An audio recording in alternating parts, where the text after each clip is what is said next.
Pues la verdad es que desde que conocimos la noticia nos extrañamos. Mucha gente nos ha escrito y nos siguen escribiendo ahora mismo a través de nuestras vías de contacto, y gracias por la acogida a través de esa plataforma de cadenaser.com, donde la gente puede ver sus preguntas. Gracias, como siempre, por hacer de este programa algo sumamente interactivo y que llega a tanta y tanta y tanta gente que nos abrumáis y aprendemos todos juntos.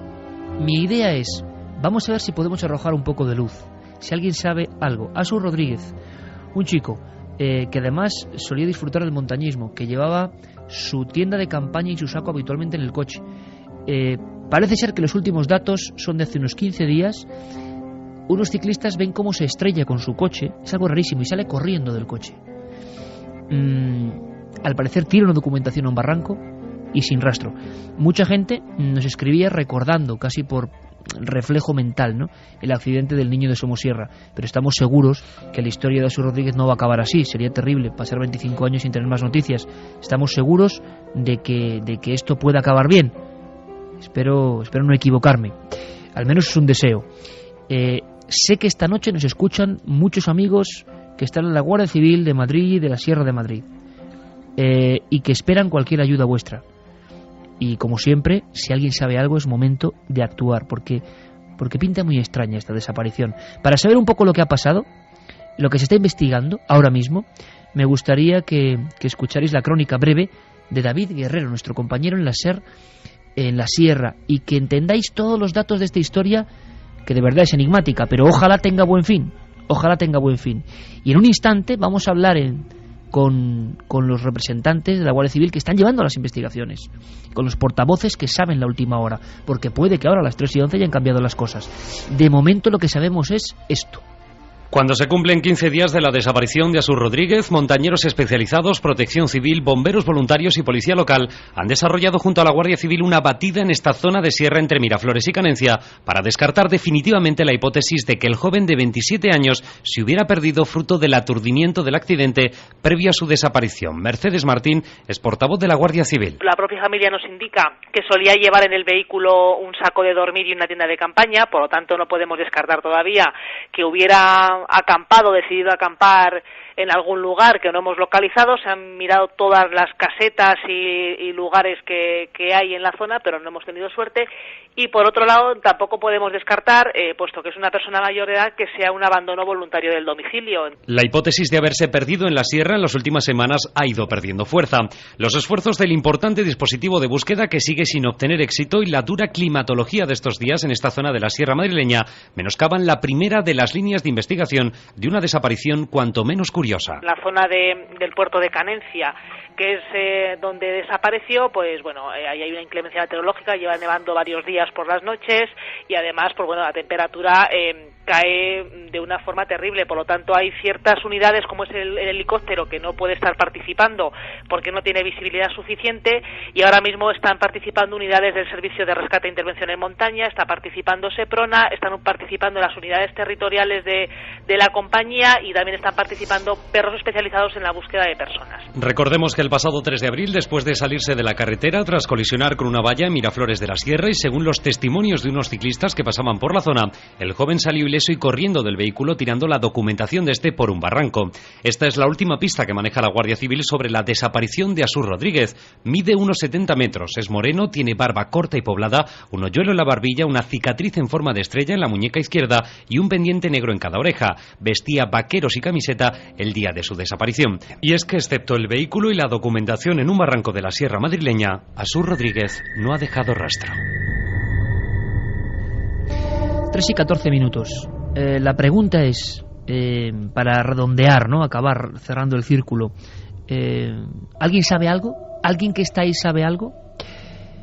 Me gustaría saber la última hora, y para eso contamos con Mercedes Martín, que es portavoz de la Guardia Civil, que está llevando estas investigaciones en la Sierra de Madrid.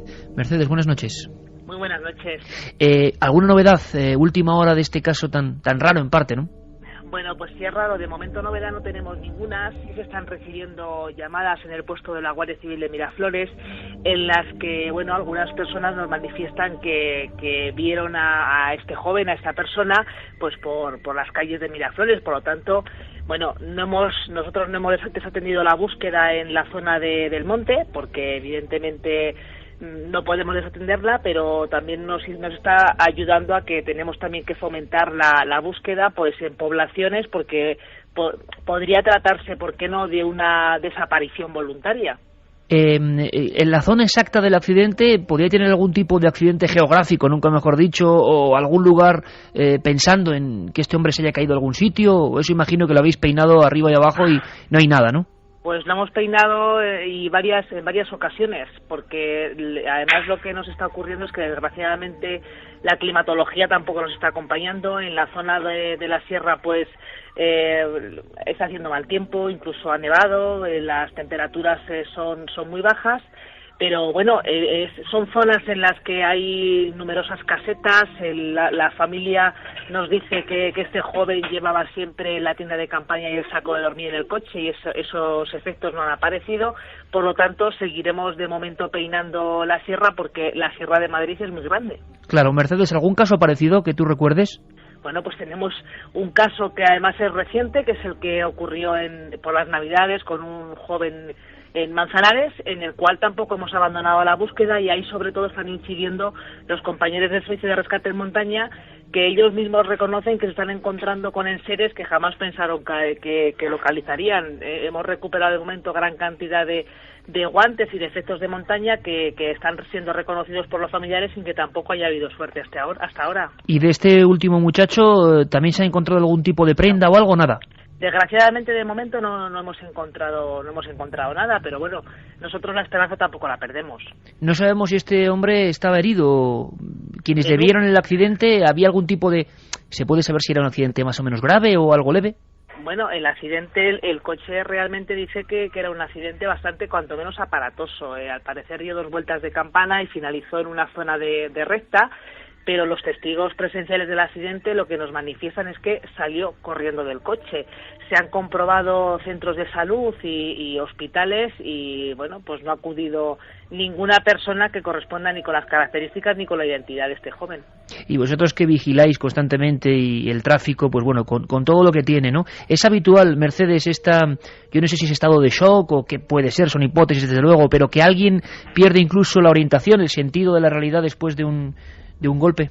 Hombre, después de un fuerte golpe normalmente pues incluso hay pequeñas pérdidas de memoria. Lo que ocurre es que cuando alguien tiene esos síntomas, lo más habitual, y todos los estudios dicen que lo que se hace es buscar ayuda. En este caso, no, a todo lo contrario, lo que ha hecho ha sido desaparecer. Por lo tanto, pues bueno, es un caso que tiene ciertas partes de extrañeza, evidentemente. Te agradezco de verdad un montón que estés con nosotros, porque no te imaginas, Mercedes, la cantidad de gente, además hoy en día con las tecnologías y bueno, con el seguimiento del programa, nos están escuchando pues unas 800.000 personas. Claro, la gente quiere ayudar, ¿no? Y a veces y es la última pregunta, yo no sé si se ayuda más o no, dando, por ejemplo, ahora la oportunidad que la gente contacte, ¿no?, con la Guardia Civil, que es lo que tiene que hacer, lo primero. Pero por otro lado quizá también llegan muchas observaciones que luego no son tales. El hecho de que un caso de este tipo se haga tan público también tiene su lado un poco oscuro, ¿no?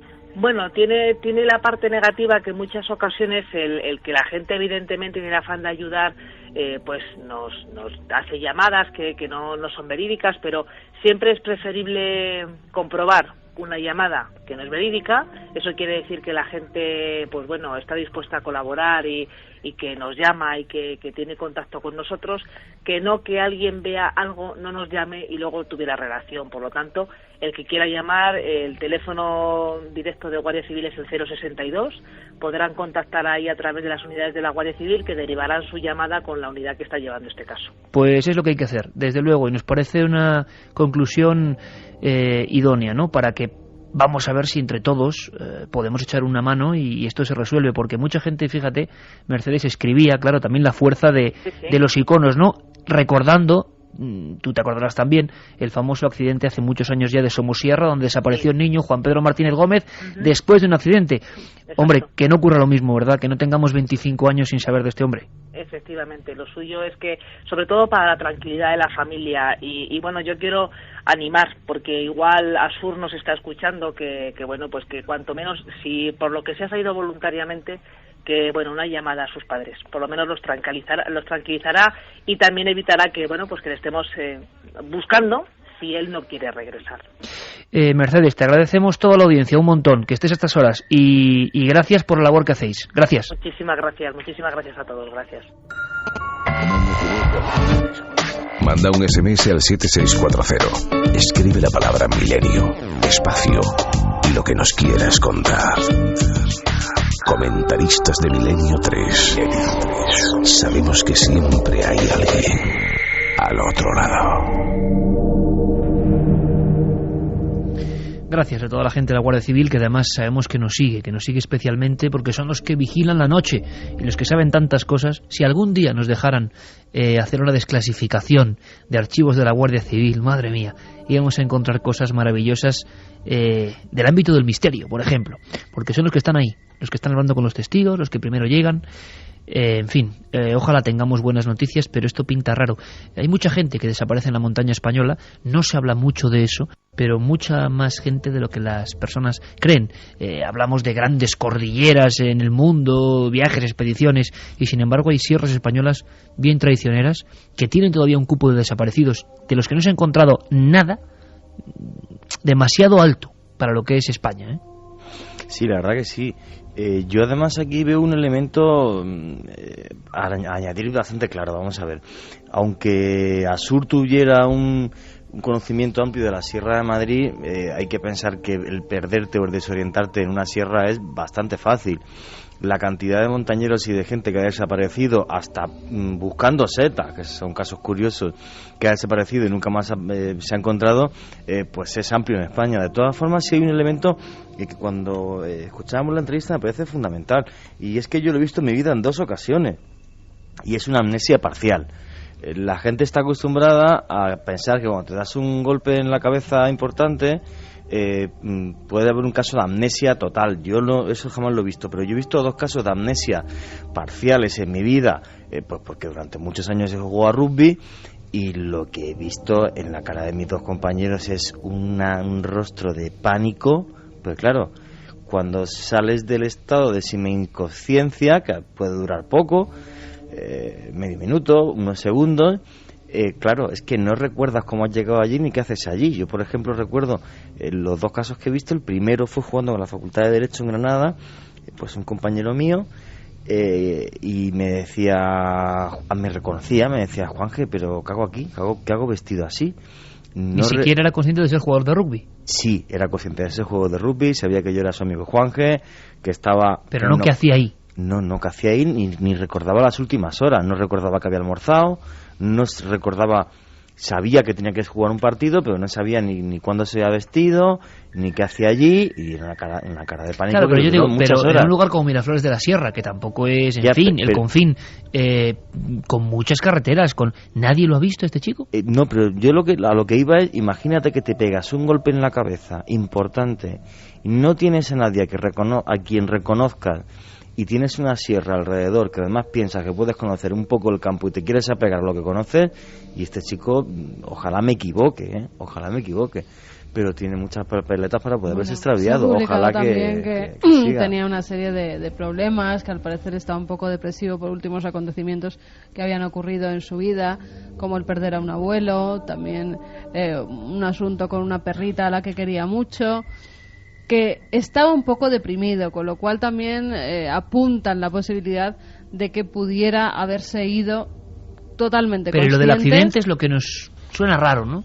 2 vueltas de campana. Es que a lo mejor ya es lo que le hizo ya reaccionar del todo y querer dar un vuelco, no de coche, pero sí a su vida. Claro, ¿y dónde está? Es decir, no se desaparece tan fácil. Muchas personas luego desaparecen y a los 25 años han aparecido, y están en otros países y han hecho otra vida y no han querido saber nada de la vida que tenían ojalá antes. En última instancia sea esto antes de una desgracia, ¿no? Sí, porque la verdad es que en este programa hablamos de muchas cosas, y cosas que causan a veces el susto y el miedo de nuestros oyentes, pero a mí una que a mí personalmente me impresiona y me da miedo es que hay gente que desaparece y que no vuelve a aparecer. En los archivos policiales ahora mismo hay cerca de 12.000 casos, unos 200 de menores que están pendientes de resolver. un porcentaje habrá desaparecido por propia voluntad, pero vamos a ser generosos, vamos a decir el 50%. ¿Qué ha sido de los otros 6.000? Esa pregunta es de las que prefiero no plantearme a menudo, porque es de las que no encuentro una salida satisfactoria y personalmente me inquietan. Y espero que no sea este caso y que este se resuelva felizmente. Yo en el año 2000 vi uno de los archivos del Grupo 20, lo que se llamaba Desapariciones Extremas, trasladado a una sociedad de búsqueda de desaparecidos, y lo hice como fotografía, que me acuerdo que la comenté mucho con el director de la revista, Fernando Jiménez del Oso, la fuerza que tenía aquello, porque eran carpetas y carpetas, ¿os acordáis? Sin rastro, ¿no? Y ponía desapariciones extremas, niños, ancianos. En muchos había casos de gente que iba en la bici por la carretera en la ciudad y no aparecía ni en la bici. Había casos de personas que estaban, no sé, en un aparcamiento, y que personas que salían de su banco en Talavera y no les daba tiempo ni a cruzar la calle, o sea, sin rastro. Y también la dificultad en este país y en cualquiera de investigar la desaparición, ¿no? Pero, de verdad, Santi, vemos casos, historias, pero ver todos esos acumulados cogiendo polvo, por desgracia, con las fotos arriba, me acuerdo del último caso, uno de los últimos, de un niño desaparecido en el monte, en Zamora. Esa es otra. Porque es que no hay que olvidar que en los últimos 3 años ha habido media docena de desapariciones de niños que no se han resuelto. Que no han vuelto, sí. Y nunca se ha vuelto a saber de ellos, eso sin contar la célebre de Madeleine McCann. Pero es así. Y la verdad es que, insisto, o sea, puedo hablar con relativa alegría de fantasmas, de asesinos, de amigos, como ahora vas a hablar. Sí, pero desde luego, si algo me encoge el pecho, sí, cuando hablo, es esto, que no tiene nada a lo que agarrarse. Y además aquí, Santi, no hay opinión. Yo creo, yo digo, yo pienso. No, es que no están. Y punto. ¿Sabe alguien algo, Carmen? ¿Alguna? No hay tampoco. Y mira que nuestra audiencia es al instante, o sea que nadie sabe nada. Pero nosotros seguimos activos y cualquier información interesante, desde luego, la remitiremos a la Guardia Civil. Que nuestra audiencia, sí, en cualquier momento lo ve, se hubiera puesto en contacto con las fuerzas de seguridad, porque es lo que hay que hacer. Y se ha difundido la fotografía de este chico y se ha dado la noticia a muchos medios de comunicación. He dicho lo de Amigos de Santi Camacho porque quiero que nos presente una serie de personajes. De vez en cuando pasearán por aquí algunos individuos, porque yo he pensado a veces en los amigos de Santi, esos con los que comparte informaciones. En fin, yo no quiero que va a ser extraordinario, además a su manera, a su manera. Pero antes me vais a permitir, vamos a ver si Geray tiene por ahí alguna pieza un poco cósmica, porque estas sintonías cósmicas habitualmente se han hilado con eso, con el espacio, con los mensajes extraños. Y no hablamos de Nazca, ni hablamos de Atacama, ni hablamos de los dibujos visibles desde José Gregorio González nos cuenta el inicio de esta increíble historia en los confines de la maravillosa isla de Lanzarote. De repente, volando, se dan cuenta de que allá abajo hay algo. Bueno, la verdad es que esta historia tiene ya unos meses de existencia. En el otoño pasado empezó a circular una información sobre unos círculos ubicados en el Rubicón, círculos de grandes dimensiones, creo recordar que unos 8 aproximadamente, que obviamente de estas fotos aéreas evidenciaban artificialidad, no parecían algo natural, y se especuló en aquel momento con la posibilidad de un interés arqueológico. Incluso ya algunos compañeros de los medios de comunicación deslizaron la palabra Atlántida por medio, ¿no?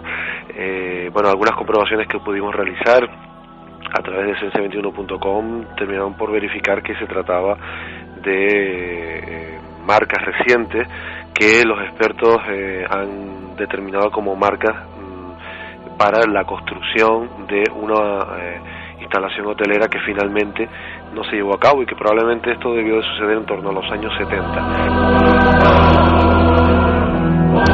Y claro, nuestro amigo José Gregorio y todo el equipo de Vigelen, de Ciencia21.com, intentaron saber qué había ahí exactamente, para datar eso.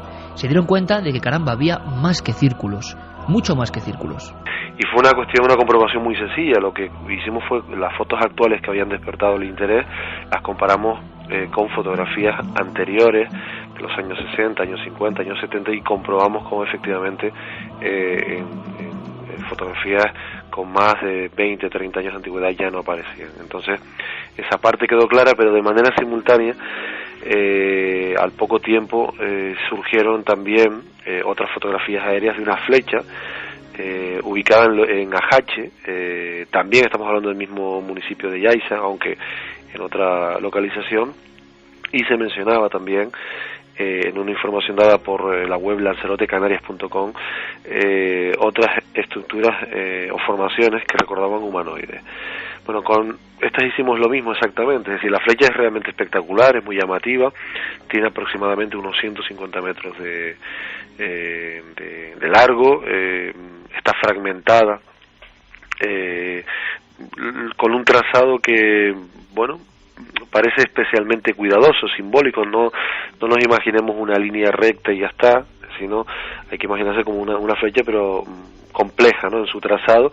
Por lo tanto llama mucho la atención. Tiene una punta con forma como de corazón, y bueno, se ha especulado también que se puede representar una constelación, en concreto una constelación que se denominaría exactamente así, la flecha, y que podría estar presente también como símbolo en otras partes del planeta.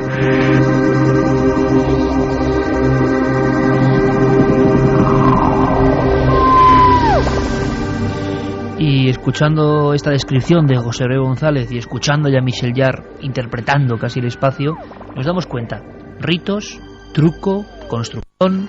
La investigación de José Gregorio y su equipo continuó. Había que saber desde cuándo estaba esa flecha ahí y qué es lo que indicaba. Lo que nosotros hicimos fue exactamente lo mismo. Aplicamos el mismo procedimiento en esta zona concreta que se ubica entre el barranco de la Higuera y el barranco de la Casita, la zona de los Ajaches, que es una zona protegida, un monumento natural protegido, y comprobamos que hasta hace 5 años esa flecha no existía. Por lo tanto, es una formación, un diseño reciente que ignoramos cuáles pueden ser los motivos. Probablemente pueda tener algo que ver con el turismo de la zona, no sé, algún proyecto artístico que no ha sido hasta el momento definido tampoco, pero tampoco son antiguos, es decir, con lo cual volvemos a encontrarnos con la creatividad de algunos lanzaroteños o foráneos que van allí y hacen este tipo de formas, ¿no? Y finalmente, bueno, hay otra formación que parece una figura humana muy esquematizada, pero en este caso creo que es un capricho de la naturaleza. Cuando observamos desde el aire, pues terrenos volcánicos, y en Canarias, pues obviamente esa es la norma, pues nos podemos encontrar con curiosidades como esta, y máxime en una isla como Lanzarote, que tiene un vulcanismo muy, muy reciente.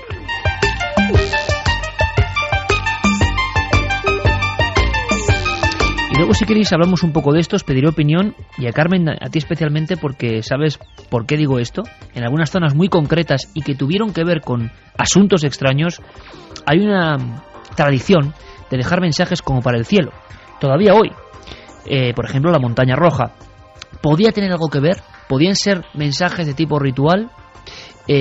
Durante muchos años, esas zonas precisamente donde han empezado a aparecer estos signos, o estaban ya ahí, fueron lugares como de poder para los que creían en un presunto contacto con luces e historias extrañas, y todo esto se desvaneció hace un par de décadas.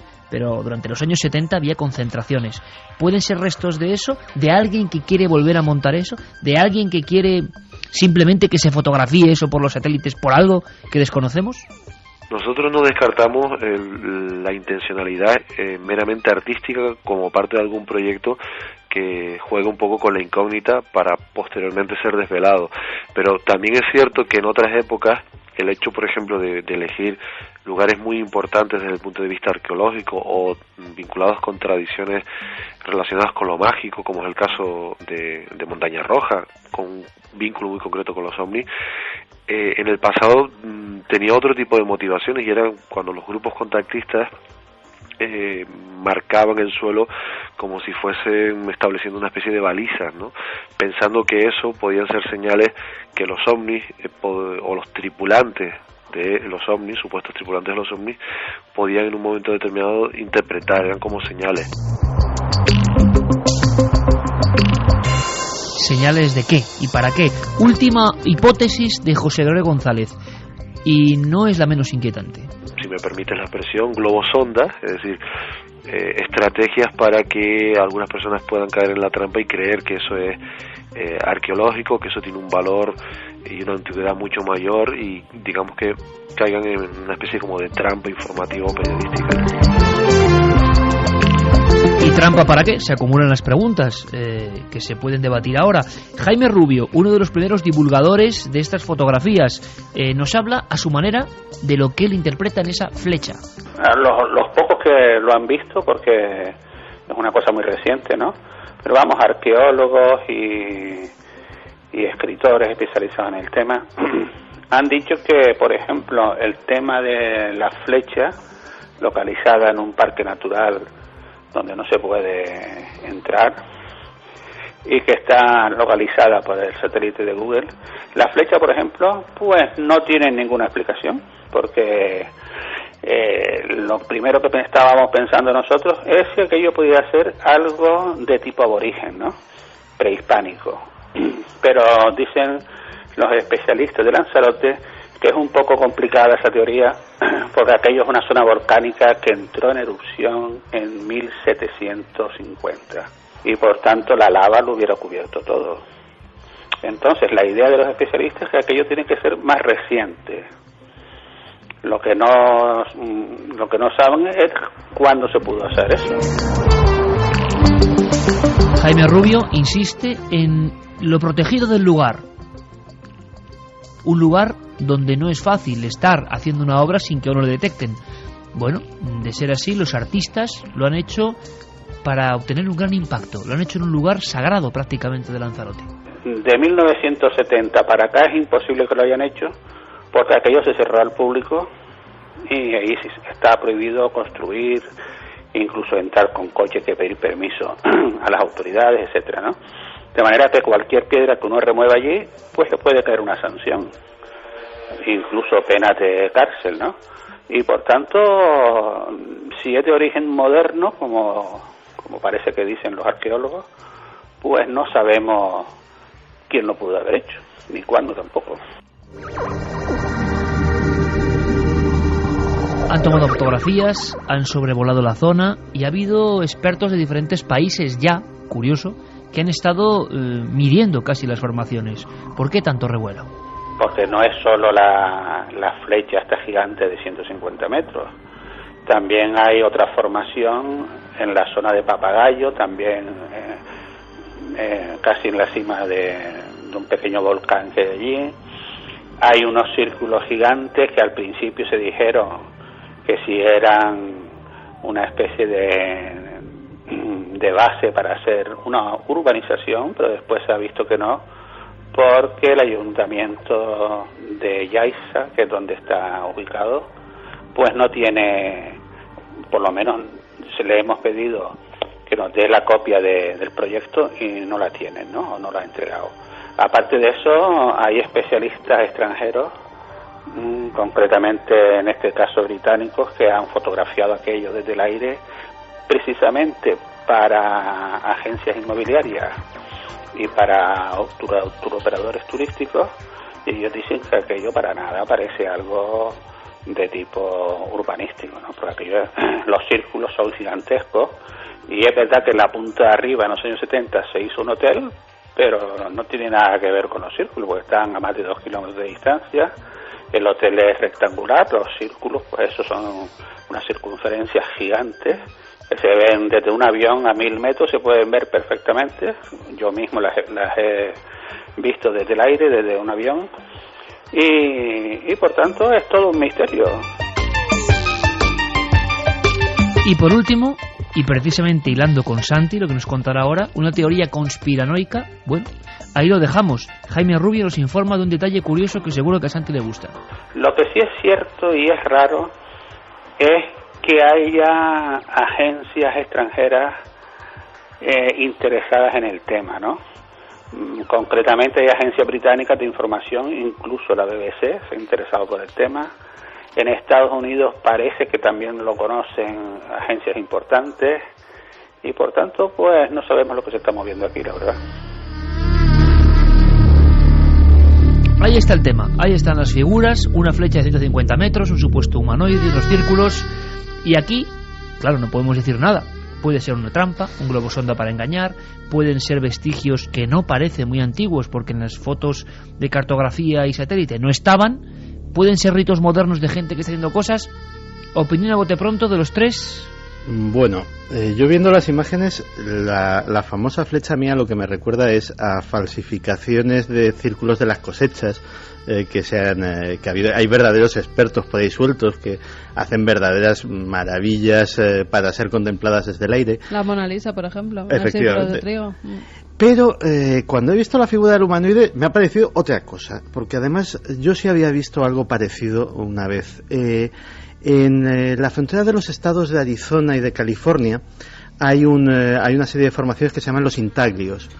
Los intaglios es una especie de nazca pequeñito, no tiene ni tantas figuras ni tan grandes, pero está también en una zona desértica, sin elevaciones cerca, es decir, solo son visibles también desde el aire. Parece un nombre para que la gente lo vea como serpentiforme, ¿no? Efectivamente. En sus extremidades. Y hay varias figuras humanoides en estas formaciones y efectivamente esos miembros quebrados sí que aparecen en estas formaciones, que curiosamente los historiadores no se ponen de acuerdo de cuándo proceden, pero desde luego si preguntas a los ancianos apaches de la zona te dicen que aquello ya estaba allí antes de llegar a su pueblo, con lo cual... ¿Imitadores de eso? Puede ser.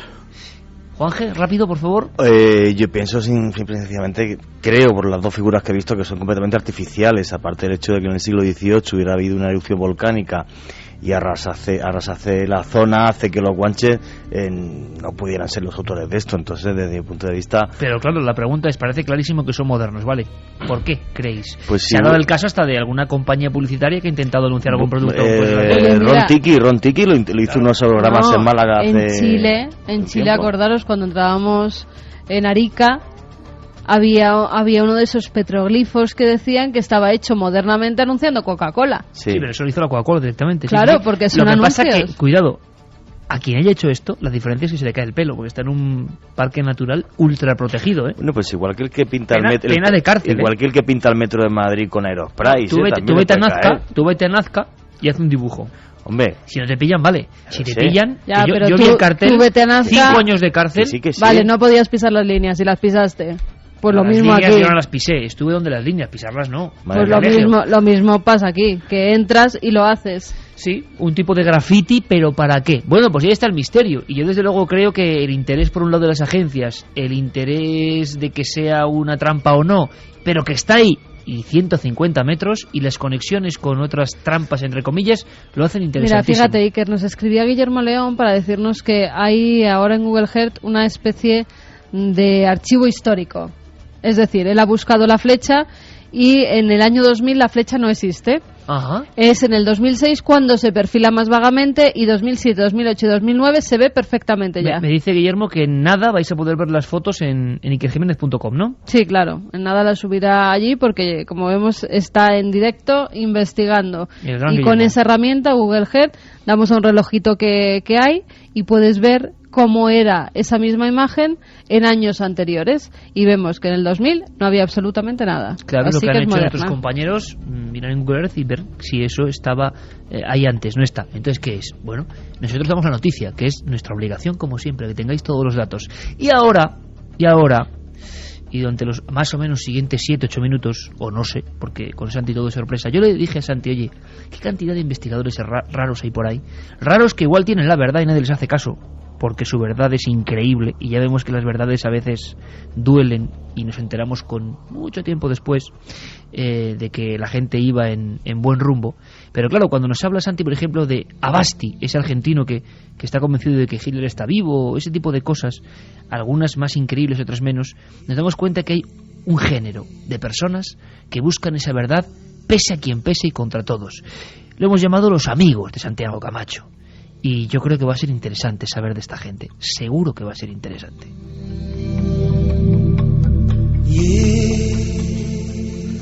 Pues Iker, cuando me propusiste esta sección, estuve pensando mucho quién se merecía realmente inaugurarla. Y me acordé de un hombre que vive apartado en una casita en Minnesota. Es rabino hasídico, de la rama más ortodoxa del judaísmo. de los que llevan estos sombreros y se dejan estos bucles a los lados de la cara. Pero a pesar de ser fiel a la tradición, pues es un hombre de muchos intereses. Fíjate, por ponerte un ejemplo, que su último libro, y tiene varios publicados, tiene un título tan curioso como Temas judíos en Star Trek.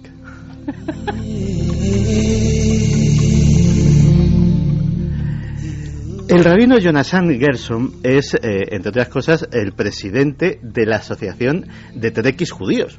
Pero esto lo contamos como anécdota para que veamos lo peculiar del personaje. No desdice nada de otra parte de su trabajo, que es la que sí que nos interesa. Y es una parte que tiene algo que ver con temas mucho más terribles.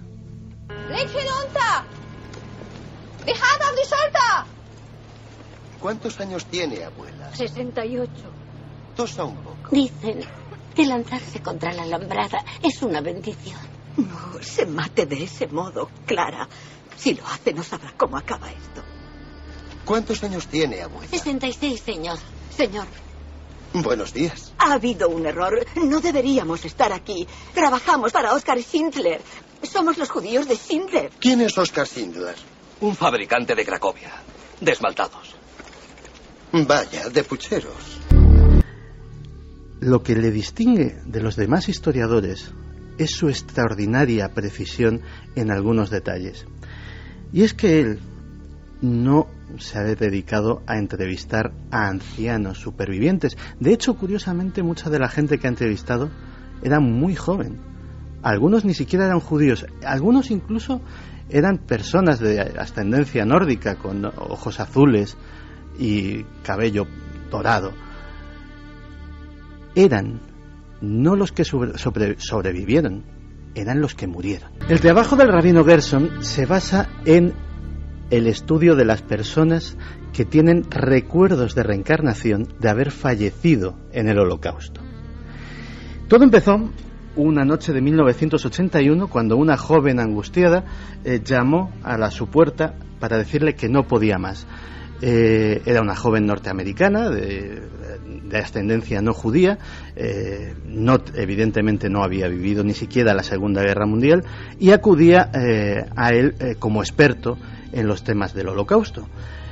La joven estaba constantemente asediada por sueños en los cuales se veía a sí misma vestida con los harapos de un campo de concentración, vivía cómo le afeitaban la cabeza, vivía todo el infierno del campo de concentración y sobre todo en aquellos sueños se ahogaba y perdía la respiración dentro de la cámara de gas. El rabino le fue pidiendo detalles a la muchacha y con sus conocimientos fue viendo que aquellos detalles coincidían punto por punto en sus conocimientos, casi más allá de lo que se podía aprender por los libros y las películas. Finalmente llegó a la conclusión de que su relato era real y a través de él se hizo una pregunta: ¿existían más personas así?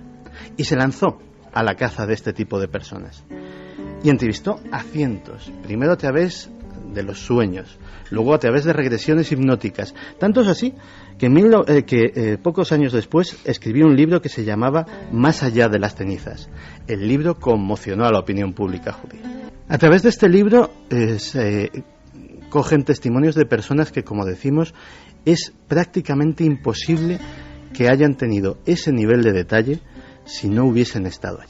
Por supuesto, el trabajo del rabino Gershon ha sido muy controvertido, muy criticado, y tanto es así que esta parte de sus tareas las ha aparcado ya para siempre y ahora vive retirado en Minnesota, dedicado a ver capítulos de Star Trek. Cuéntanos algo. Cuéntanos desde el otro lado. SMS al 7640. Escribe la palabra milenio, espacio y lo que nos quieras contar. Comentaristas de Milenio 3. Siempre al otro lado. Está claro que en la nave del misterio la alegría siempre está presente y de forma tremenda en esta ocasión, porque claro, Santi Camacho es capaz de eso y de mucho más. Claro, nos ha dejado a todos fuera de juego. Hay personajes notables, claro, que no habrás visto. Pero por supuestísimo que luego, oye, lo demás allá de las cenizas, su investigación me parece increíble. Pero claro, como Santi ha hecho el primer detalle de presentarlo era temas judíos de Star Trek. Temas judíos en Star Trek o un tratado sobre el tema escrito por un rabino. Que ¿Has llegado a ser su amigo? ¿No? Con este no he llegado a relacionarme directamente. Sí tengo el libro de las cenizas, el de Star Trek. Y la verdad es que es muy interesante. Es increíble. En fin, menos mal porque además... ¿Puedo decir una cosa? No. Además, el asunto es... Que sí. Ahora vas, Juanje, que te veo que estás descompuesto, hombre. Le ha hecho tanta gracia lo del rabino Gerson. Vamos a ver, con el programa que hemos tenido hoy, con Dioses Oscuros y con el exorcismo, menos mal que acabamos con una sonrisa. Y sirvan estas notas, sobre todo y ante todo, para toda esa gente que está pasándolo mal, medio mal, pues un poquito de energía positiva, siempre desde esos magos que son el Circo del Sol. A ver, Juanje. Yo quería decirte que siempre me recriminas una cosa que es cierta cuando digo trabajo en 18 países, 21 documentales. Jamás me he reído tanto. Nunca me he tenido que levantar en un estudio de radio para irme a la otra esquina. O sea, he aguantado una sección de Santi Camacho y un de mi carrera. O sea, pero es terrible, no he podido. Es una sección y única ya. O sea, es insuperable. No sé es insuperable. Si lo superas, Santi, te invito a cenar donde quieras. Yo creo, eso será difícil. Yo creo que claro, el asunto es, esta sección puede convertirse sin lugar a dudas, yo creo que en lo más descargado, lo más buscado, y a partir de ahora, en fin, que la gente lo entienda, que es un poquito de sonrisa, y repito, no por el tema que tocaba el rabino Gerson, sino por el ejemplo de que hay gente tan extraña. Ahora, imaginaos que tiene razón. ¿Cuánta gente puede tener razón si tú hicieras un elenco? Estábamos pensando en personajes, hubo algunos que les costó la vida y otros que, claro, dices, tienes que hablar un día, Santi, del que hizo el libro de Elvis vivo, pero que le juntaba la cinta. La semana que viene. Ya está. Menos mal que hay un poco de sonrisa y de oxígeno ahora, pero es que en su día llegaron al gran público. ¿Qué me decís de ese Abasti, no? Que Hitler estaba vivo en Argentina. Y cuidado, el trabajo en concreto de este investigador es muy documentado, sobre todo...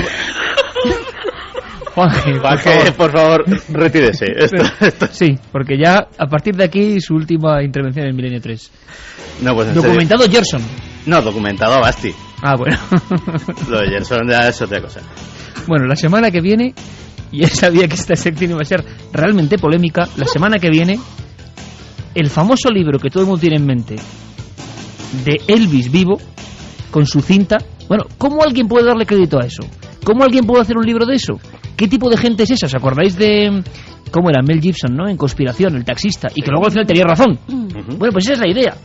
Reírnos un rato, por favor, no reírnos de nadie, ni mucho menos, pero sorprendernos de que haya teorías de este tipo tan alucinantes. Son, nunca mejor dicho, los amigos. Ahí estaba la sección. Libro Enigmas de la Iglesia, de edad. Misterios de la Iglesia. Hoy, ¿cómo estoy yo, Carmen, hoy? Y es que lo de Ponferrada me ha dejado tocado. Misterios de la Iglesia, claro que sí. Editorial Edad, con un espacio sobre los exorcismos reales o lo que motivó la historia del exorcista.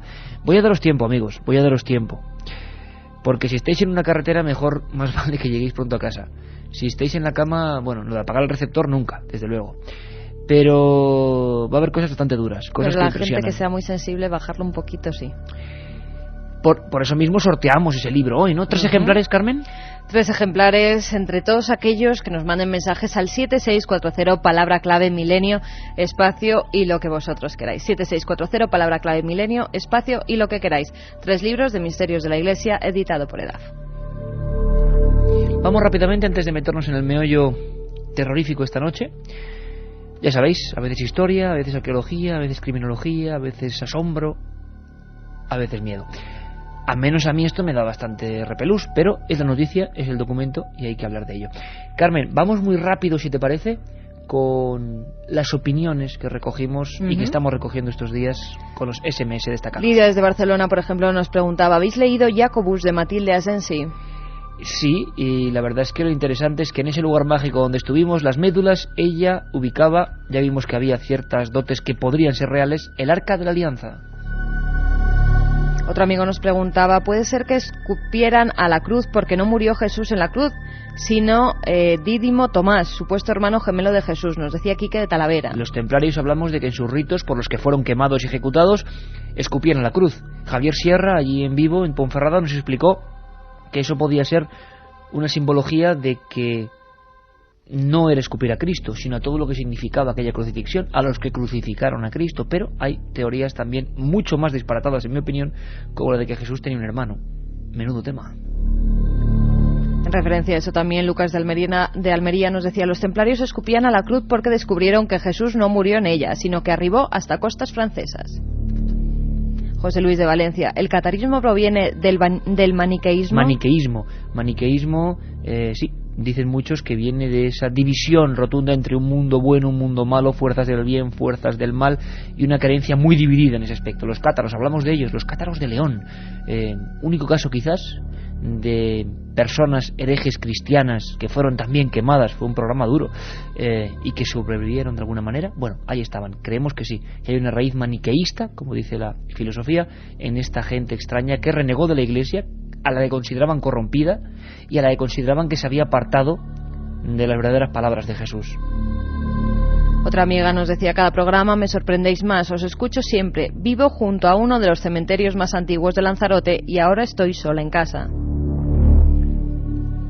También Óscar de Bilbao: ¿qué libro recomendáis para saber más sobre los caballeros templarios? Vamos muy rápido porque sabéis que los libros son básicos en nuestro programa. Yo recomendaría, por supuesto, el de los dos invitados que estuvieron, magníficos, Mariano Fernández Urresti, Los templarios y la palabra perdida, Los templarios y la palabra perdida, tomad buena nota, de EDAF.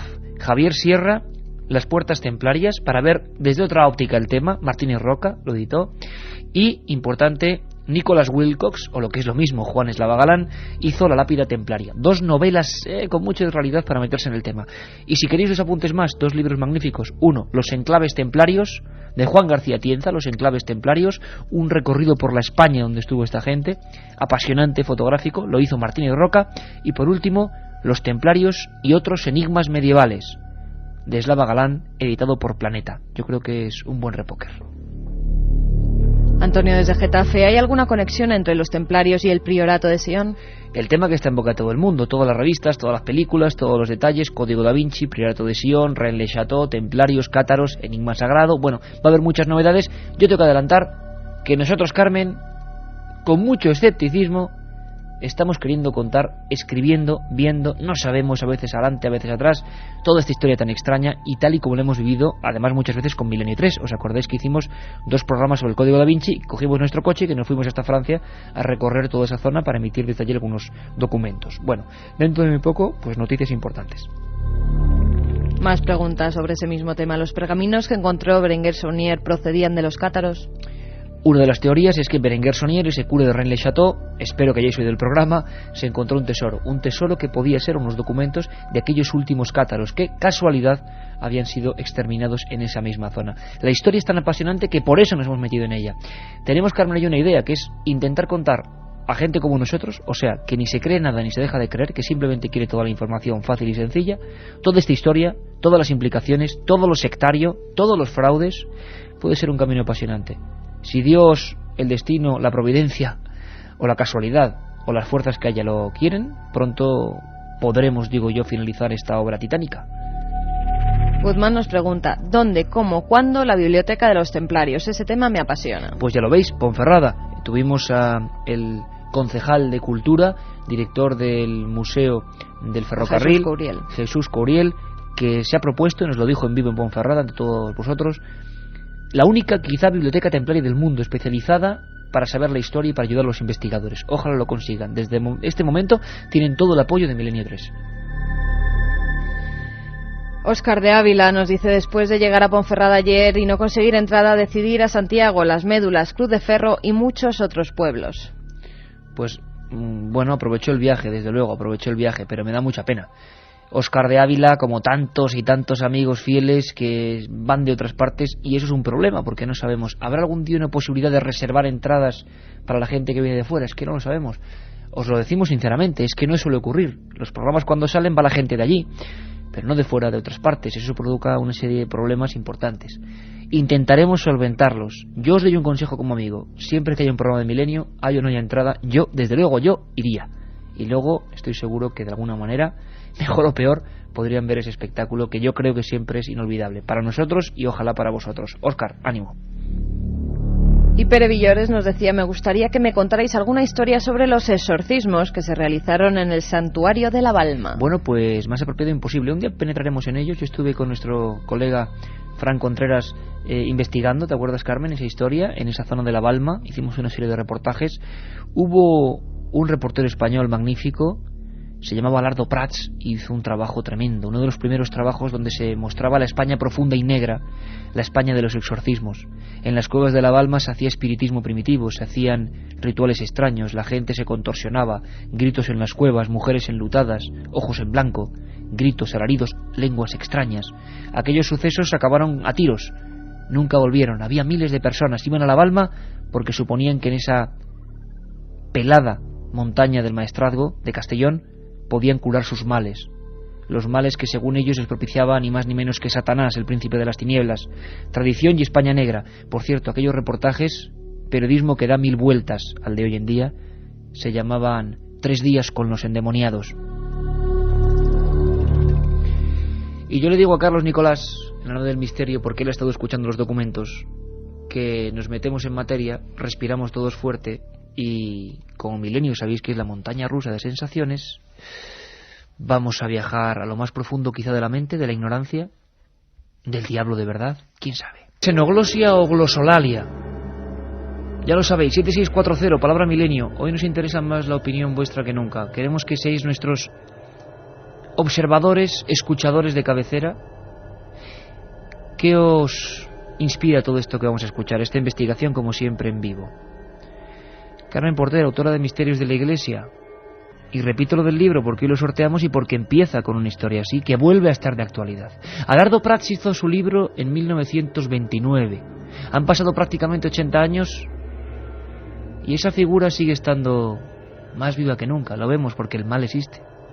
El mal existe y lo estamos viviendo. Tiene muchas formas. En algunos lugares lo representaban, ¿os acordáis del Pancho en Garganta la Olla, en Extremadura? Algunas personas decían que el diablo adaptaba formas que fueran perceptibles, que fueran de nuestro entorno cultural. Se aparecerá de forma diferente en Asia que la que adoptará para un pastor extremeño. ¿Os acordáis de la historia del Pancho? Que iba en mitad de una montaña, que se encerró en su covacha y que de repente escuchó a una mujer que decía: tengo frío, tengo frío. ¿Os acordáis que la leyenda que mató de verdad a ese hombre, cuya tumba está en Garganta la Olla, abrió la puerta y vio una especie de monja? Encendió la lumbre, aquella monja no miró el crucifijo y comprobó que tenía patas como los chivos. ¿Xenoglosia o glosolalia, Carmen, qué es?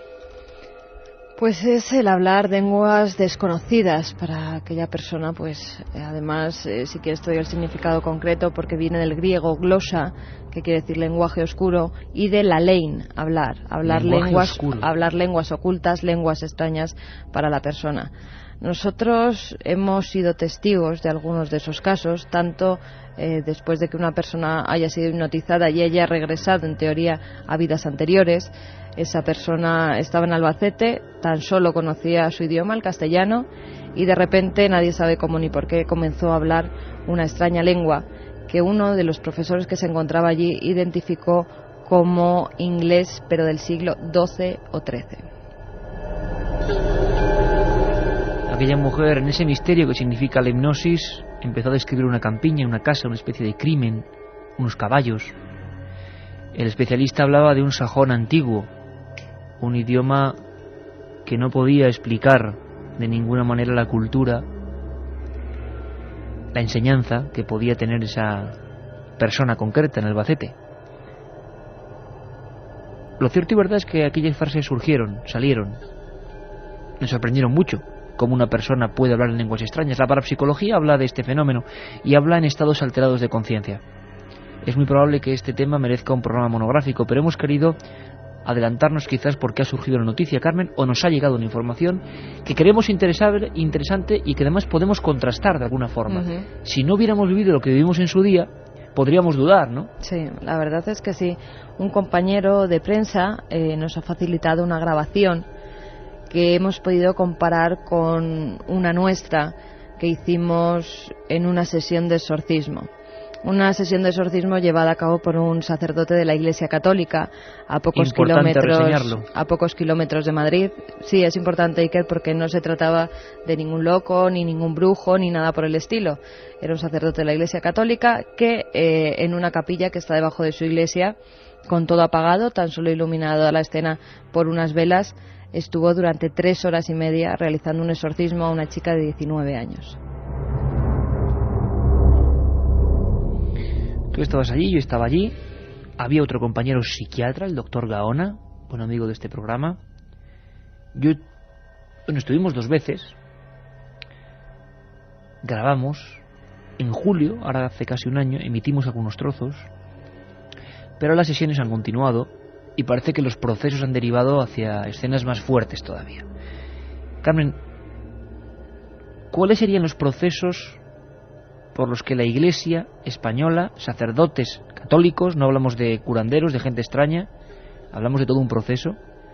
¿Cuáles son los síntomas que hacen que se tenga que intervenir, los más básicos, digamos?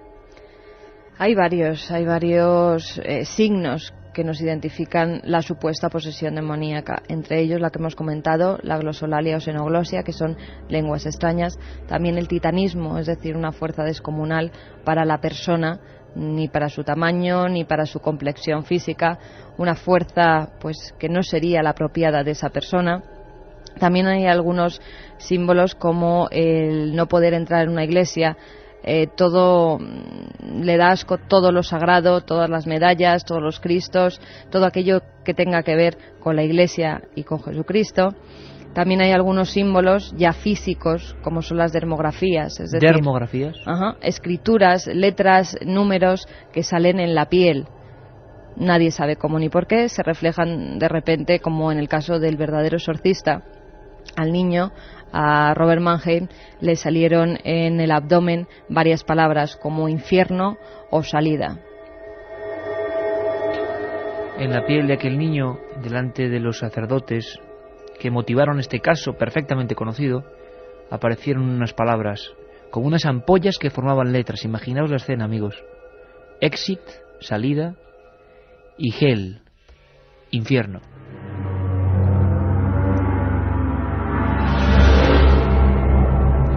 Para que nos ambientemos un poco, Carmen, aunque más ambientado es imposible, porque estábamos allí, repetimos, estos procesos de exorcismo por parte de la Iglesia han continuado.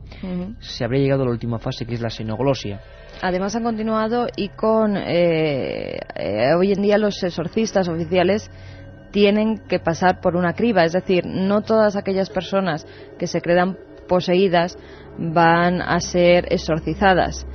Un psiquiatra, un psicólogo tiene que evaluar la mente de esa persona, porque muchas veces puede tratarse de enfermedades mentales. Para descartar eso, siempre el sacerdote tiene que estar con un doctor. Yo te voy a contar una cosa ahora mismo, que no es broma. Estoy mirando aquí al estudio 1, todo en penumbra, a don Carlos Nicolás, que menos mal que tiene luz. Me ha pasado una cosa muy curiosa. ¿Tú te acuerdas, y no es broma, amigos, es que no estoy yo, no bromeo, ¿tú te acuerdas de lo que le ocurrió a Paloma Gómez Borrero? Ella estaba preparando una entrevista con Corrado Balducci, uno de los exorcistas del Vaticano y de Roma, y estaba muy obsesionada. Entonces se metió a investigar el tema del diablo, empezó a ver viejos libros que impresionan, libros que abres y aparecen con figuras extrañas, con viejos grabados, y un cuervo negro entró dentro de su despacho.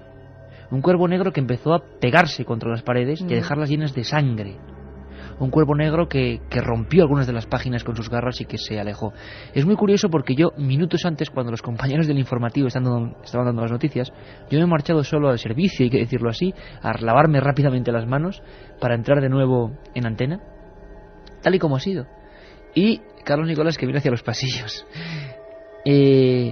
Bueno, he recorrido todo el pasillo, eres testigos, compañeros, Antonio Bravo, que también está por ahí. Y nada, me he metido en el baño. Es una casualidad, pero ya sabíamos, estábamos preparando este tema. Este tema siempre da casualidades. Yo no sé por qué, pero siempre da casualidades. Me he metido en el baño y por la ventana se ha metido una especie de insecto absolutamente extraño, un insecto normal y corriente, revoloteando de una forma atronadora justo cuando he entrado. Y es la única vez que he entrado en el servicio de la serie, estaba todo a oscuras. Entonces la sensación que he tenido ahí dentro, con ese revoloteo total, Me he acordado inmediatamente, Carmen, de la historia de Paloma Gómez Borrero y he dicho, igual es mejor no tratar este tema hoy. Pero ahí va. Nosotros vimos a esa chica encorvándose, sacando la barriga hacia afuera, doblando como una U su columna, con la boca completamente abierta y los ojos en blanco. Vais a escuchar a un sacerdote de la Iglesia Católica hablando con ella y vais a escuchar lo que puede ser xenoglosia o glosolalia. Es duro, ¿eh? Yo afirmo que es duro, pero tenemos el compromiso siempre de informar a los oyentes. Habrá que comparar estas palabras, pasárselas a personas expertas en lenguas antiguas, arameo, quién sabe. Y seguiremos la investigación. Lo que queremos es que, como siempre, seáis los fieles de Milenio los primeros en escucharlo. ¿Vamos con ello, Carmen? Vamos con ello, Carlos. Atentos. En el nombre santísimo de Jesús, venga. Reza la salve. Reza la salve.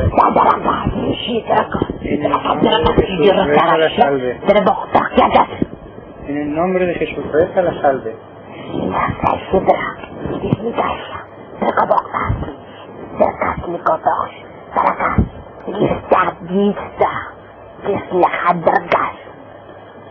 Reza la salve en el nombre de Jesús.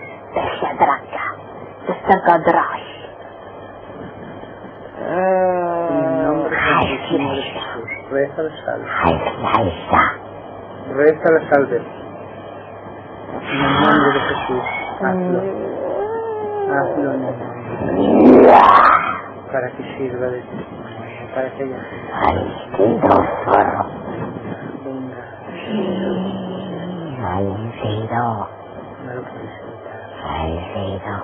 no lo puedes evitar.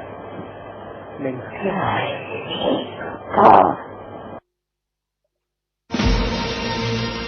La otra realidad.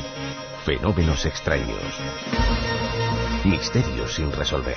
Milenio 3. En la SER. Si quieres viajar a lo desconocido, no dejes de leer El Archivo del Misterio, de Iker Jiménez. Los libros del tercer milenio publicados por Editorial Edad. Ya a la venta El Enigma Nazi de José Lesta, El Código B de David Zurdo, Top Secret de Santiago Camacho, Magos y Reyes de Marra y Bueno y El Camino de Santiago de Mariano Fernández Urresti. Si te gusta el misterio, esta es tu colección. Parsifal desde Alcañiz, Teruel, nos dice: me ha parecido entender malnacido. Hay algunas palabras que sí que se entienden en español, como... Escalofrío que me ha dado. Sí, malnacido, incluso yo creo que dice en un momento dado zorro o algo así. Zorro, malnacido. Palabras siempre malsonantes contra el cura, ¿no? Que Otro amigo nos dice: soy Eduardo de Alicante. Yo tengo una prima que sufrió un exorcismo. Estaba poseída por una bruja de la Edad Media. Uf. Claro, es que entramos en lo ancestral y yo quiero que se me entienda, y sé que soy absolutamente pesado, pero quiero que se sepa que ni la cadena SER ni Milenio ni nuestros periodistas opinan de estos temas, los exponen, con documentos absolutamente exclusivos para que vosotros opinéis. Milenio no se queda fuera, entra en el misterio, lo investiga, como hacía Lardo Prats con los endemoniados, y lo expone, como hacían aquellas revistas antiguas, y luego cada uno piensa. Nosotros, yo no sé con qué quedarme. Probablemente pienso en que el cerebro es un mapa muy extraño, un mapa con áreas oscuras, áreas ignoradas, que ese mal o ese bien lo llevamos dentro, que podemos potenciarlo, minimizarlo. Me costaría creer mucho que ese demonio, si es que es algo y existe, y va con esas capas negras, con esas patas de cabra, como dicen en un pueblecito de Cuenca, persigue a los viandantes hasta que estos cierran la puerta y le oyen rascar. Bueno, esas leyendas en el fondo hablan del mal. Cuando escuchamos algo sentimos que ese mal está ahí. Pero puede ser la ignorancia, puede ser la incultura. ¿Se está haciendo bien con este exorcismo? ¿No estaría mejor esta chica con un psiquiatra? ¿O acaso el psiquiatra no puede comprenderla porque uno en lo más profundo cree que está endemoniado? El problema es terrible. Xenoglosia y glosolalia, otros hablan de esto. En Milenio lo escucháis.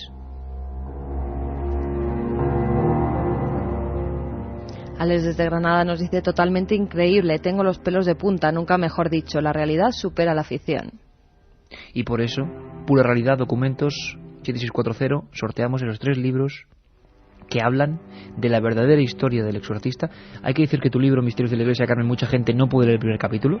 ¿Me lo han dicho? Sí, ¿Me lo han dicho? Uh-huh. Porque está en la historia de Robin Mannheim. Yo no sé por qué me viene una imagen. Y además también, Iker, comento algunos otros exorcismos que se llevaron a cabo en España, algunos totalmente increíbles, como el de Zaragoza. donde una niña literalmente salió volando por encima de unos bancos en la iglesia. Antes de la Guerra Civil en Zaragoza, el exorcista era el padre Francisco de Paula Solá. Casos que están ahí, casos que nos hacen dudar, casos que en pleno siglo XXI, en el 2004, en la era de las comunicaciones, nos indican que hay algo más. Me ha dejado muy impresionado ese mensaje. Mi hermana tuvo un exorcismo, estaba poseída por una bruja del medievo. ¿Quién sabe que se mueven estas cosas? Sabemos que muchos exorcismos, como en el Albaicín, como en el caso de Almansa, acabaron con muerte. Se ha matado más en nombre del Dios Salvador para quitar a alguien el demonio del cuerpo que al revés. Hay que tener mucho cuidado con todo esto. Yo creo que el demonio tendrá muchas cosas que hacer antes que meterse en cuerpos de personas. Creerse endemoniado es como creerse maldecido. Solo existe, creo yo, en quien lo cree. Pero hay gente que lo cree y el fenómeno social está ahí. Y los micros de la SER tienen que estar ahí. Hay una segunda parte, ¿no, Carmen? Hay una segunda parte donde se escuchan también unos gritos terribles, porque son casi animalescos, que es otra de las características que tienen los endemoniados. Ajá, y me gustaría que profundizaras en eso. O sea, que se transforma la voz. Cuando es una mujer puede ser el hombre. Es más, y el animal. Lo que hemos oído, hay algunos que son gruñidos, literalmente. A mí lo que más me asusta, sí.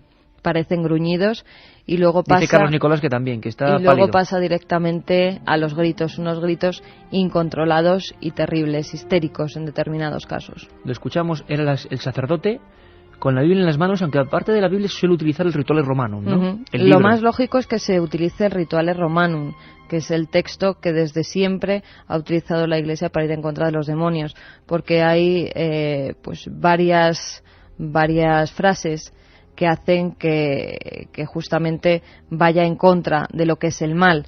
Hace que salga el demonio, que es como en la película del exorcista, aquello que recitan los sacerdotes, ese es el Rituale Romanum. Incluso, y es el que deben utilizar todos los sacerdotes que estén facultados por el obispo, porque tienen que tener el permiso del obispo de cada comunidad, de cada diócesis, y con ese texto es con el que la Iglesia, incluso el Papa, ha realizado exorcismos. 2 parece, ¿no? Juan Pablo II. 3.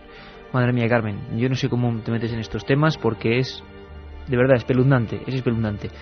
Tienes incluso en la biblioteca algunos rituales romanum quemados, sí. Y en algunos se especifican los supuestos diálogos que tendría que haber entre un exorcista y lo que debería responder alguien que puede ser una persona de muy bajo nivel cultural si fuese de verdad el demonio. Y es que a veces ocurría, sin saber latín se respondía en perfecto latín. Yo quiero contaros una historia muy brevemente, una de esas historias que a mí también me ha marcado.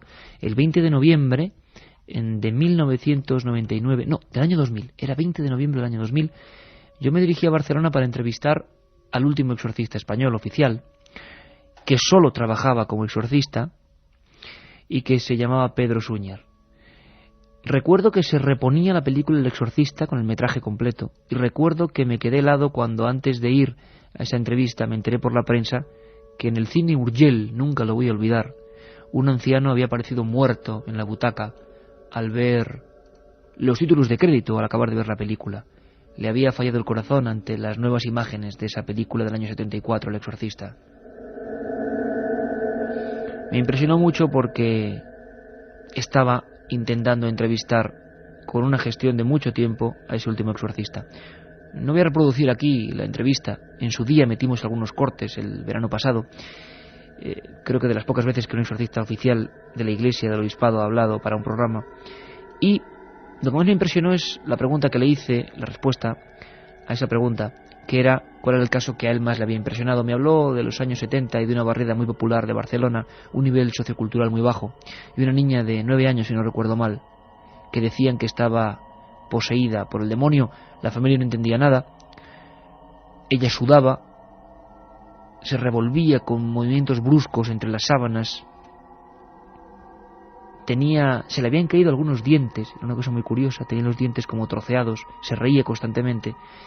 Y el padre Solá sí tuvo miedo en aquella ocasión, porque empezó a hablar en latín, en un latín perfecto, durante más de 7 minutos. Vamos a escuchar ese siguiente documento, Carmen, si te parece, que es otro elemento, digo yo, de esa enfermedad mental. Pero la última opinión, como siempre, la tenéis vosotros, cuidado. Si uno es cristiano, admitirá el demonio como dogma de fe. Yo no estoy diciendo ninguna barbaridad. Cada uno que piense lo que quiera. Desde el punto de vista yo me quedo con la psiquiatría. Pero también soy lo suficientemente humilde para saber que la psiquiatría, la psicología, todo lo que tenga que ver con la mente, acaba en un umbral muy difícil de explicar. Hay unos límites muy difíciles de explicar donde hoy nos hemos metido de lleno. Escuchamos. Oblígales y Santísima Virgen, San Miguel, para que sirva para la veneración de la Virgen. En el nombre de Jesús, rézalo. Ya. Dios te salve, venga.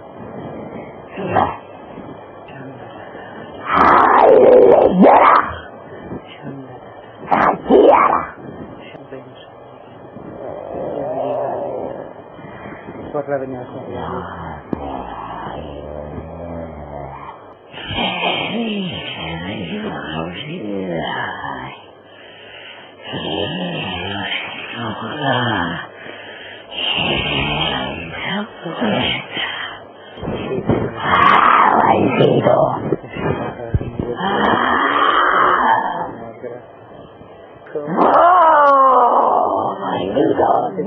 con mucha más fe solo por eso. Quiero.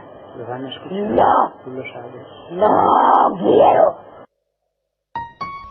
Qué fuerte es esto, es espeluznante. Trabajo en una gasolinera, turno de noche, yo sola. ¿Esto es verdad? A mí me suena a enfermedad mental. Es verdad y puede ser una enfermedad mental. Desde luego yo prefiero pensarlo. Soy Juan y será casualidad, pero justo cuando habéis puesto la grabación se ha parado un gato negro delante de mi cabina y se ha quedado mirándome. Así son las cosas, y así, como decía aquel periodista, se las hemos contado o intentado contar aproximándonos a este fenómeno. Habría mucho más y vamos a guardarnos algunos mensajes. Sobre todo me interesa más que el miedo, que está. Santiago Camacho, tu turno.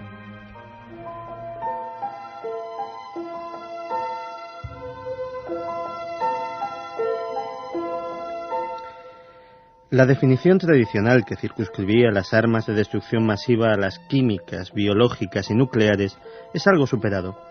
En la actualidad existen tecnologías en diversas fases de desarrollo que pronto revolucionarán los conflictos bélicos tal y como los conocemos en la actualidad, introduciendo en el diccionario del terror vocablos como la bomba de rayos gamma.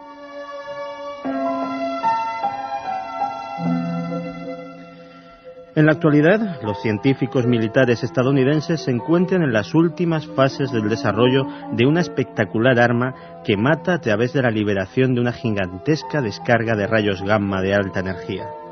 Esta nueva bomba, que tiene la ventaja de que, como la bomba de neutrones, produce una cantidad de contaminación muy baja en la zona donde se ha empleado, facilitando su potencial ocupación o colonización posterior, desdibuja lo que sería el límite entre las armas nucleares y las convencionales y, según diversos expertos en armamento consultados, podría suponer el inicio de una nueva carrera armamentística entre los Estados Unidos y otras naciones que no desean quedarse atrás.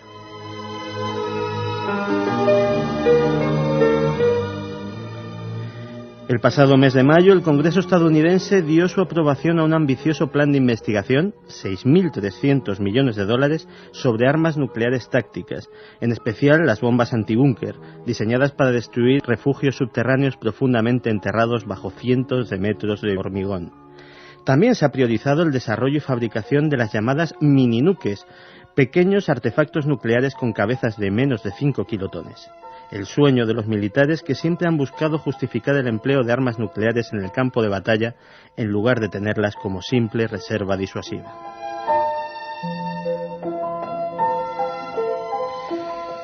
Por desgracia, y dentro de sus posibilidades, China, Rusia y otras potencias con capacidad nuclear no parece que vayan a quedarse atrás en estos desarrollos, y ya se rumorea la existencia de proyectos similares en diversas partes del mundo.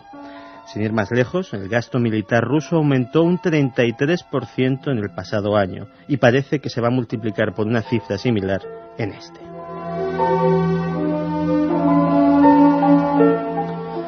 La bomba de rayos gamma es tan solo un ejemplo de la gran cantidad de nuevas tecnologías desarrolladas en los laboratorios militares y que se mantienen en secreto a pesar de que algunas de ellas tendrían aplicaciones en la vida civil que contribuirían decisivamente a salvar vidas e incrementar en gran medida el bienestar de la población. Son proyectos de los cuales los gobiernos niegan todo conocimiento, pero de los que seguiremos informando en las próximas semanas. Como siempre, aquí, en Milenio 3.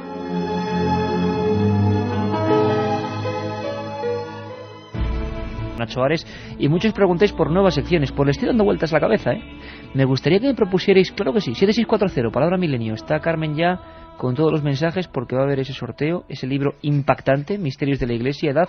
Me gustaría mucho que me dijerais, empiezo el concurso ya, ¿qué secciones queréis para la nueva temporada de Milenio? Que estamos ya prácticamente en ella con todo lo del verano. Ideas, así como está Santi Camacho, así como está Nacho Ares, me gustaría que me contarais nuevas secciones. ¿Qué interés tenéis? ¿Qué temas? ¿Qué cosas? ¿Qué invitados? También os digo una buena noticia. Parece, no digo nada más, que dentro de no mucho tiempo vamos a montar un buen tinglado, una buena alerta de vigilancia de los cielos. Otros, como el viejo amigo Antonio José, les la llamaría alerta OVNI. Todos muy preparados. Os queremos a todos de corresponsales. Una conexión con todas las partes del mundo. Todos los amigos de Milenio mirando al cielo. Una noche inolvidable. Bueno, vamos rápido con la biblioteca. Una noche como hoy tiene que haber libros. Más apropiado imposible. Miedo y literatura. Lo editó Edad Ensayo. Autor Luis Martínez de Mingo. Luis Martínez es doctor en filología. Había hecho varios estudios, pero es el primero, parece, en España sobre conexión de miedo y literatura. Es muy interesante porque además podemos aprender muchísimo. Nos habla de la Inglaterra victoriana, de autores absolutamente conocidos que empezaron a hablar de espíritus. Nos hablan de cuando se puso en el siglo XVII y XVIII de moda la magia negra y había libros de ese tipo, libros que desvelaban conjuros, historias, casos, crímenes. Nos hablan de la ciencia ficción en España que tuvo el miedo como protagonista. Nos hablan, cómo no, de los fenómenos paranormales, los fenómenos sobre todo relativos a las apariciones, al espiritismo y cómo han influido en escritores importantes.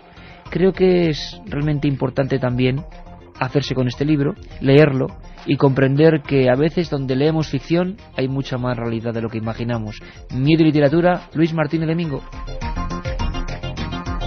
Y rapidísimo tu libro, que me has traído un libro de esos que me dan un mal rollo, Carmen, de tu lado de la biblioteca, que es espantoso. Lo llevo en la cartera y es que daba hasta grima, era una cosa rara. Va a aparecer aquí la persona extraña entre los exorcismos. Literariamente sí. Bueno, son los temas que me gustan, ¿qué le vamos a hacer? Pues hoy traigo las larvas del ocultismo, estudio teórico y simbólico del ocultismo. El autor es John Billingbrook, es de la imprenta de Juan Puello y fue publicado en 1916. ¿Y ahí está el original? En el libro el autor nos habla de asuntos como la cábala y asegura que el principal fundamento de esta ciencia estriba en la interpretación de la Biblia y en el arte de hallar significaciones ocultas. O sea, ¿me hablas de 1916? Y ya gente hablando de códigos en la Biblia, qué curioso. También hace referencia a los signos y emblemas cabalísticos como el círculo mágico que sirve para resguardarnos de los ataques malignos o los talismanes. El autor dedica un capítulo a la magia blanca o teurgia, que trata de influencias celestes o benéficas, y también a la magia negra o goecia, que hace referencia a espíritus infernales o negros que divide en 6 tipos. Nada mejor para esta noche. Qué adecuado. Belcebú, que es el jefe de todos los demonios, Leonardo, el rey de los brujos, Niexca, al que se deben las inundaciones, naufragios y todos los accidentes que ocurren en la navegación, Gop, que promueve los hundimientos y los terremotos, Peralda, que hace que se produzcan huracanes, rayos y lluvias torrenciales, y Dijim, el señor infernal del fuego. Miedo y literatura, y el tuyo era Las larvas del ocultismo. Madre mía. Un libro que se puede conseguir, que ahora mismo sale de la imprenta, y otro que hace mucho que murió. O no, los libros nunca mueren, que salió de la imprenta, que dejó de venderse, pero que puede ser recuperado y que si lo veis merece la pena, claro que sí. Vamos a ir rápidamente con muchos de los mensajes. Estalla el 7640. Hay 3 ganadores que daremos en el último minuto. Y sobre todo, otra cosa, aparte de las secciones, de vuestra comunicación constante, preparaos porque dentro de poco, aparte de Alerta OVNI, aparte de temas de exorcismos, de un montón de cosas, especial Código Secreto de la Biblia. Estáis preguntando muchas cosas.